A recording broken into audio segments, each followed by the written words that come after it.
3 days after their son Tommy disappeared into the forest without a trace, a fox began showing up at Sarah and Michael's window. It would paw at the glass gently, almost like it was knocking, trying to get their attention. With their hope fading and desperation growing, they decided to follow the fox, never imagining the discovery that awaited them. Could this strange creature really lead them back to Tommy? Each day since Tommy vanished, the silence in the small town of Redwood Falls had grown heavier. The police had no leads, and whispers filled the streets. Every night, as Sarah and Michael's grief deepened, the same fox with piercing eyes appeared at their living room window. It tapped softly on the glass with one paw, like it was trying to send a message. On the fourth night, Michael sat on the sofa, eyes fixed on the fox's movements. There was something unusual about the way it acted, so deliberate, so focused. "Maybe it's a sign," Sarah whispered beside him, her voice trembling with both fear and hope. They made a pact, then. If the fox came back the next night, they would follow it. The next evening, the sky blazed with sunset colors when the fox returned. This time, its tapping was more urgent. Without a word, Michael and Sarah grabbed their coats and a flashlight. As they stepped out into the crisp evening air, their hearts pounded with a mix of dread and determination. The fox was waiting, its tail twitching impatiently. It turned and trotted ahead, guiding them through familiar streets before darting into the woods at the town's edge. The forest was thick, and thorny branches caught at their clothes. The fox moved quickly, and they struggled to keep up. "Where is it taking us?" Sarah gasped, her doubts growing with each step deeper into the shadows. Suddenly, the trees opened up to reveal a small clearing, one they had never seen before, despite having lived in Redwood Falls their whole lives. At the center stood an old, vine-covered cabin, leaning and silent. The fox paused, staring at it for a long moment before vanishing into the woods. "Could Tommy be in there?" Michael asked, his voice caught between fear and hope. They approached slowly, the old wooden boards creaking under their steps. Inside, the cabin was dusty and dark, filled with shadows. On a table, half covered in dust, lay a small red cap. Tommy's. Sarah nearly collapsed. "He was here," she whispered, tears running down her cheeks. That cap felt like a sign, proof he was still out there. They searched the cabin from end to end, but found nothing else. Just as they were about to leave, Michael spotted a photograph pinned to the wall. It showed a group of people, and one man in the photo looked eerily like Sarah. The resemblance was undeniable. "Who are these people?" Michael asked as Sarah joined him. Her eyes locked onto the unfamiliar man who looked so much like her. "I don't know," she whispered, shaken. They marked the cabin's location on their GPS and decided to return with the police in the morning. That night, neither of them could sleep. The image of the man in the photo and Tommy's red cap haunted them. Who was that man? And what was this place? Their thoughts spiraled into darker questions, each more unsettling than the last. Sleep never truly came. At sunrise, the police returned to the cabin with them and searched the area thoroughly, but again, nothing new turned up. No clues, no answers. The photograph and the man in it remained a complete mystery. "We need to figure this place out," Sarah said firmly, when she saw Michael's hopeless expression. "Let's speak to the older folks in town. Someone must know something about that cabin." Their first stop was Mr. Abney, the town's historian. His house was crammed with dusty books and yellowing papers. He listened quietly, then leaned forward to examine the photograph. His eyes narrowed the moment he saw it. "Ah, that cabin," Mr. Abney murmured, thumbing through an old ledger. "It's been abandoned for decades, but it used to be." His voice trailed off, and his eyes grew distant, as if remembering something long buried and painful. Sarah and Michael gave him a quiet moment before gently urging him on. "What can you tell us about the cabin?" Michael asked, his voice edged with urgency. Clearing his throat, Mr. Abney gestured toward a faded map hanging on the wall. "Let me show you exactly where it is," he said, unrolling the map across his cluttered desk. As they gathered around, Sarah and Michael asked about the cabin's past, who had lived there, and what it was used for. "This land was first claimed by one of the earliest settlers," Mr. Abney explained, tracing a path on the map with his finger. "The cabin started as a frontier outpost." His eyes flickered with nostalgia as he spoke about the rugged early days of Redwood Falls.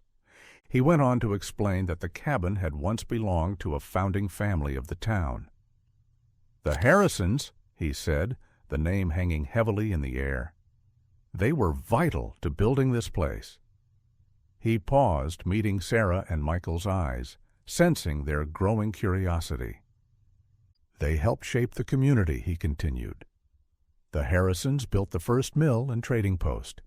Their work attracted more families and laid the groundwork for Redwood Falls as we know it." He pulled out an old black and white photograph showing a busy town square and pointed out landmarks still standing today. Mr. Abney's voice softened as he added, "My father used to speak of the Harrisons with deep respect. They were considered guardians of the town's spirit." Sarah and Michael exchanged a glance. Something about the story felt bigger than just a history lesson. Then came an unexpected twist. "My son's wife, Emily, is a Harrison," Mr. Abney revealed, pulling out a wedding photo from a dusty album. Sarah and Michael leaned in, scanning the faces. The connections were starting to multiply, and so were their questions. Mr. Abney shared another story, one that lingered like a ghost in the town's memory. "Old man Harrison went out hunting one day," he said, "and never came back." His eyes darkened as he spoke. He shuffled through a pile of old papers and handed them a brittle newspaper clipping from that time. The headline described a missing person, and the photo showed a solemn crowd gathered in Redwood Falls town square. "That disappearance shook this town," Mr. Abney said quietly. "It marked the start of a hard chapter for both the Harrisons and the community." Encouraged by the eerie tale, Sarah and Michael pressed on. "Were there other strange stories about the Harrisons?" Michael asked. Mr. Abney nodded and reached for another worn book filled with town records. He flipped through the pages until he landed on a section marked by a bookmark. Sarah pointed to the man in the photograph they had found in the cabin. "Could this man have been a Harrison?" she asked. Mr. Abney studied the image carefully, his brow furrowed in thought. "It's possible," he murmured. "There were many distant relatives we lost track of over the years," Mr. Abney said slowly. Sarah and Michael kept their questions focused, hoping to uncover anything in the town's past that might explain their son's disappearance. "Have there been any similar cases? Anything at all that might help us?"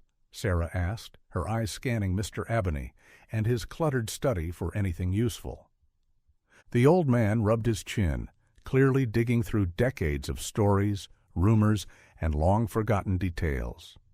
He hesitated, struggling to offer anything concrete.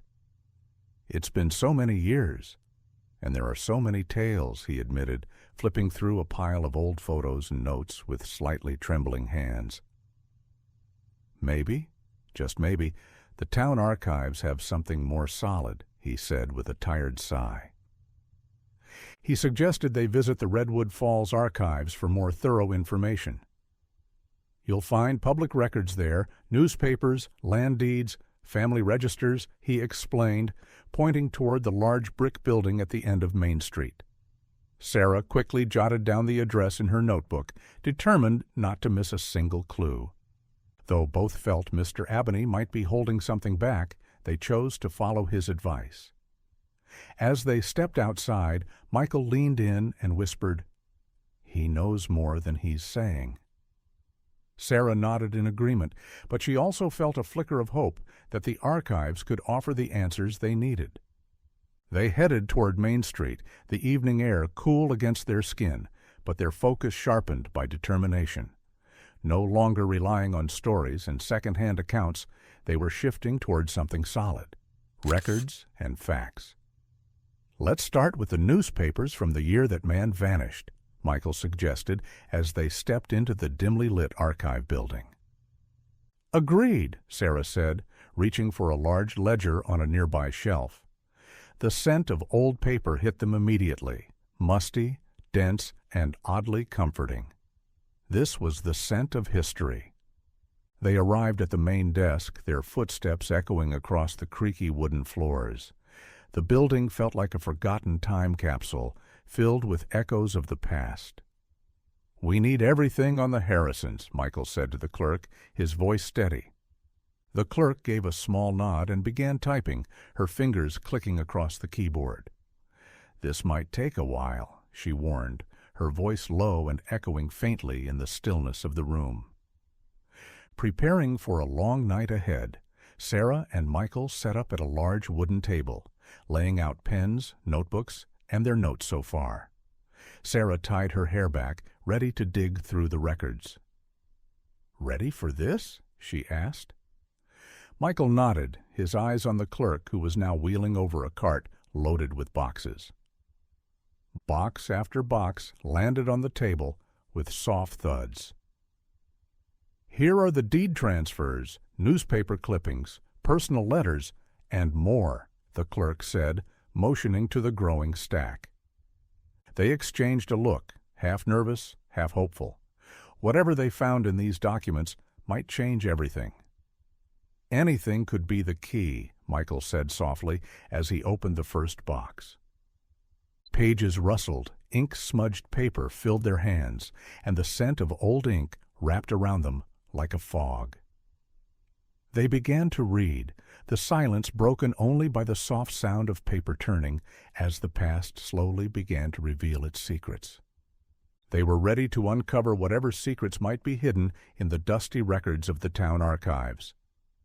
The clerk soon returned, arms full of files, and placed them on the table where Sarah and Michael sat waiting. Without delay, the couple began sorting through the documents, carefully examining each page. Every scrap of paper, every faded letter, could hold the key to their son's disappearance. "Let's organize these by date and type," Michael said, reaching for the first stack of worn, bound records. They asked the clerk for specific documents that might link the founding Harrison family to the mysterious forest cabin. "We need any land deeds, wills, or personal letters that mention that area," Sarah requested. The clerk nodded and disappeared again into the storage rooms. While waiting, Sarah and Michael continued combing through the material they already had. They searched for gaps, inconsistencies, anything that felt out of place. "Look at this," Sarah said, pointing at a timeline of property transfers. "The dates don't match up." They made careful notes of every inconsistency, believing even the smallest detail could hide a bigger truth. Their focus shifted to mentions of strange events, disappearances, unusual behavior, or unexpected moves. "This journal entry talks about someone leaving town suddenly," Michael read from an old diary. "No explanation, just vanished overnight." They highlighted entries like that, slowly building what felt like a growing pattern of mystery surrounding the Harrison family.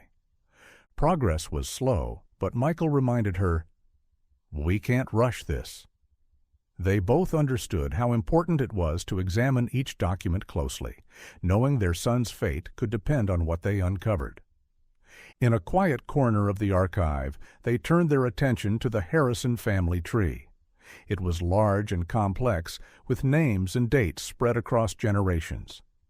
Michael traced the branches with his finger, noting key marriages and deaths, while Sarah cross-checked those names with other documents they'd collected. Then something clicked. Sarah spotted a faded photograph in one of the old charts and pointed at it. "That's him," she said, recognizing the man from the photo they'd found in the cabin. The resemblance was clear now. His placement within the Harrison lineage made his connection to the cabin seem even more likely. "Michael, look at this," she exclaimed, holding up a delicate, time-worn letter dated decades ago. It mentioned the very cabin and hinted at a gathering that had taken place there. A secret meeting, perhaps. Michael quickly came over, eyes scanning the letter, his interest sharpening. He then uncovered a file of his own. "Sarah," he said, holding up a document, "this land grant application has your great-grandfather's signature on it." She took the paper, eyes widening.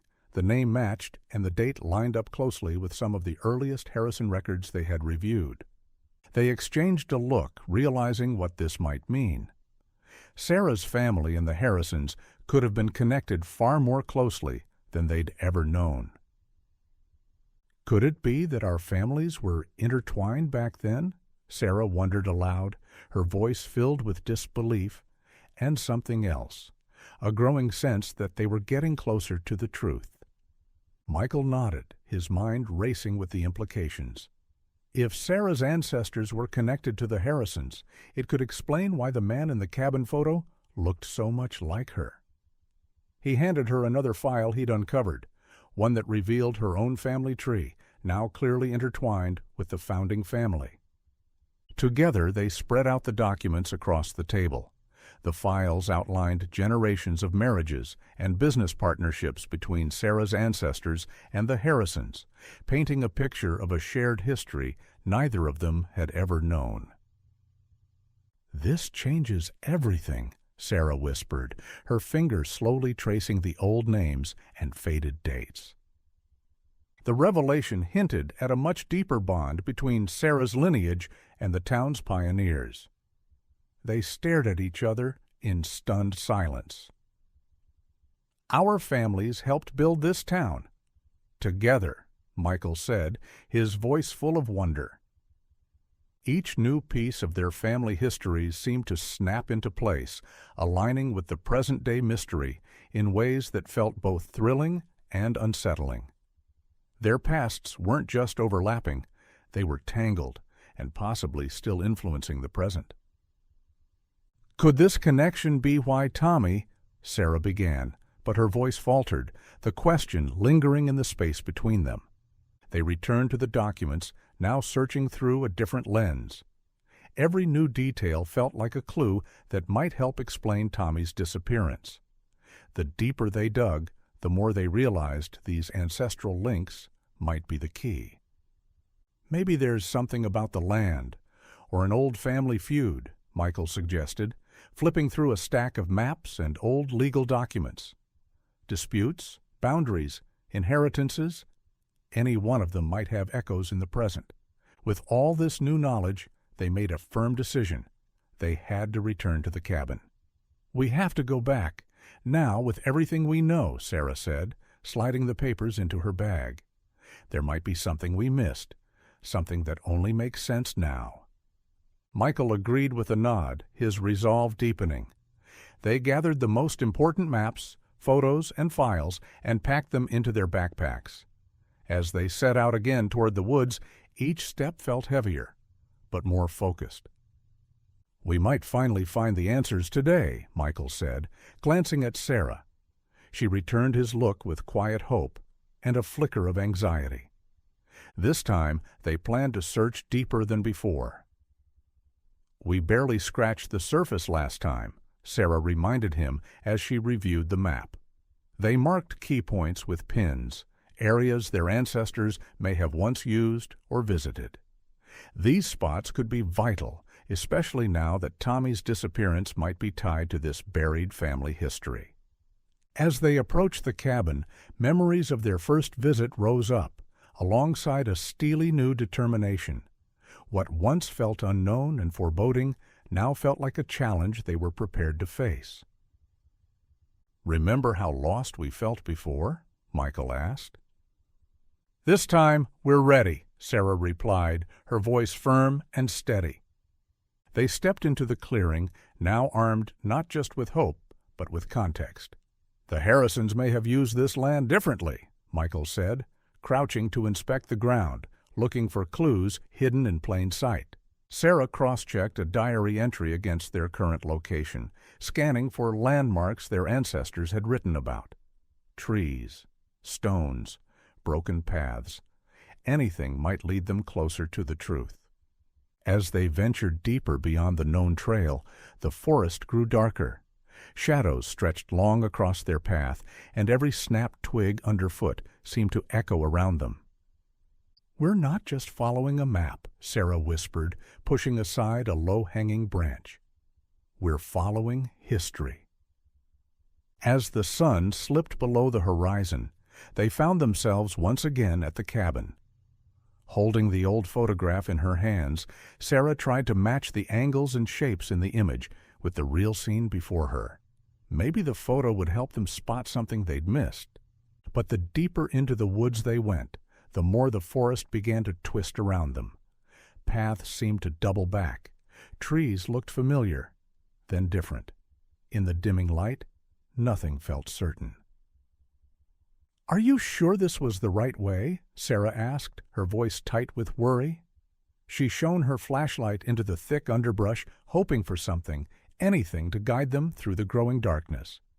Sarah opened her mouth to voice her growing fear, but she was cut off by a sudden familiar sound, soft, sharp tapping. It was the fox, the same tapping they had heard during their last trip into these woods. They froze, listening closely. The rhythm was intentional, like it was calling to them. From the shadows the fox appeared again. Its bright eyes gleamed in the fading light as it looked back at them, pausing to make sure they were still following. With no better plan, and the trail uncertain, Michael gave Sarah a nod. They decided to trust the animal that had once led them to answers. Despite their hesitation, the urgency of their search pushed them forward. Through thick underbrush and tangled roots, they followed the fox's quick, purposeful steps. Doubts crept in, but the need to find Tommy outweighed them all. "Let's keep going," Michael said quietly, as they pressed deeper into the woods. After hours of tense wandering, the thick forest suddenly opened into a wide, moonlit clearing. They stopped at the edge, catching their breath, eyes scanning for any sign of their son, or anything else that might help. Then, from the shadows, a stern voice rang out. "Stop right there! Who are you, and what are you doing here?" A man stepped forward, weapon drawn, his posture rigid with suspicion. Sarah and Michael froze, their hearts pounding at the unexpected threat. Sarah held up the photograph and Tommy's red cap, desperation clear in her voice. "Please, we're looking for our son. He's missing. We think he came this way." The man's eyes flicked to the photo, then the cap. His expression stayed hard to read. Michael added, trying to stay calm, "We've been following clues, and they led us here, to the cabin, and maybe even to you. Please, we just want to understand." For a long moment the man studied them silently. Then slowly he lowered the weapon. The tension eased just a bit. "I need to understand why you're really here," he said gruffly. Then he turned and motioned for them to follow him. As they walked, he revealed his identity, a descendant of the Harrison family's lost patriarch. "My ancestors were the first to settle these lands," he began, his voice filled with quiet pride. "Like them, I chose to live apart from modern life." Sarah and Michael listened closely, realization dawning as he gestured around at the quiet, untouched forest. "We live by the old ways," he said, guiding them through dense trees. "Connected to the land. It's a simple life. Most people wouldn't understand, but it's real. It's peaceful." Then came the words they had been hoping for. "We found your boy wandering in the woods. He was scared, but he's safe now." Their eyes widened with hope as he led them to a small, warmly lit cabin hidden in the trees. Inside, they heard the sounds of laughter and voices. Life. And then, there he was. Tommy. The boy burst from the cabin and ran straight into their arms, his face glowing with joy and disbelief. They held him tightly, their tears mixing with laughter, the fear and uncertainty of the past days finally falling away. "I knew you'd come," Tommy whispered, his voice muffled against Sarah's shoulder. Their reunion wasn't just a relief. It was a new beginning, one that tied them forever to the old stories, the secrets, and the legacy of Redwood Falls. As they walked back through the woods, the cabin disappearing into the trees behind them, Michael spoke softly. "Our family's story, it's part of this town story, isn't it?" Sarah nodded, eyes shining with emotion. Their journey wasn't over. It was only beginning, woven into the fabric of the place and into the generations to come.